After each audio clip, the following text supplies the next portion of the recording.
ఇటీవల వచ్చిన కుబేరా చిత్రంతో తెలుగు ప్రేక్షకుల్ని ఆకట్టుకున్న ధనుష్ మరోవైపు ఓ హిందీ చిత్రంలో నటిస్తున్నారు. తేరే ఇష్క్ మే పేరుతో రూపొందుతున్న ఈ చిత్రంలో ధనుష్కు జంటగా కృతి సనన్ నటిస్తున్నారు. ఆనంద్ ఎల్ రాయ్ దర్శకత్వం వస్తున్నారు. తాజాగా ఈ చిత్రం షూటింగ్ పూర్తయింది. ఈ నేపథ్యంలో సెట్లో కేక్ కట్ చేసి సెలబ్రేషన్స్ నిర్వహించారు. ఇందుకు సంబంధించినటువంటి ఫోటో సోషల్ మీడియాలో వైరల్ అవుతున్నాయి. షూటింగ్ పూర్తయిన సందర్భంగా ఆ సినిమాతో తనకున్న మెమోరీస్ని ఇన్స్టాగ్రామ్లో షేర్ చేస్తూ ఎమోషనల్ పోస్ట్ పెట్టింది కృతి సనన్. తాను ఇప్పటి వరకు కలిసి పనిచేసిన అత్యుత్తమైన నటుల్లో ధనుష్ ఒకరని, తనతో వర్క్ చేయడం చాలా సంతోషంగా ఉందని, ఈ అందమైన జర్నీ ఎంతో స్పెషల్గా మిగిలిపోతుందని చెప్పారు. ఇదొక రోలర్ కోస్టర్ రైడ్లా పూర్తయిందంటూ దర్శకుడు థ్యాంక్స్ చెప్పింది. ఎమోషనల్ ఇంటెన్సిటీ కంటెంట్తో రూపొందుతున్న ఈ చిత్రంలో శంకర్ అనే పాత్రలో ధనుష్, ముక్తిగా కృతి సనన్ నటిస్తున్నారు.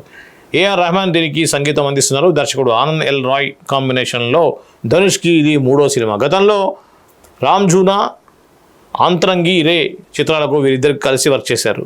సో ఇది ధనుష్ సంబంధించింది. ధనుష్ నిజానికి ఇండియా వాళ్ళు గర్వపడే స్థాయిలో నటించేటువంటి సత్తా ఉన్న వ్యక్తి ధనుష్. తాజాగా మనం చూసాం కుబేరా సినిమాలో ఒక బిచ్చగాడి క్యారెక్టర్లో ఎలా లీనమై నటించారో మనం చూసాం. సో ఏదేమైనా కూడా ఇటువంటి నటులు ఆల్రెడీ జాతీయ అవార్డులు పలుమార్లు గెలుచుకున్నటువంటి ధనుష్ మరోసారి అవార్డు వస్తుందని చెప్పేసి అందరూ కూడా ఊహిస్తున్నారు. ఈ క్రమంలో ఆయన చేసినటువంటి డైరెక్ట్ హిందీ సినిమాకు సంబంధించి కృతి సనన్ హీరోయిన్గా నటించినటువంటి సినిమాకు సంబంధించి తాజా విశేషాలు అయితే ఇక్కడ మనం చూడొచ్చు.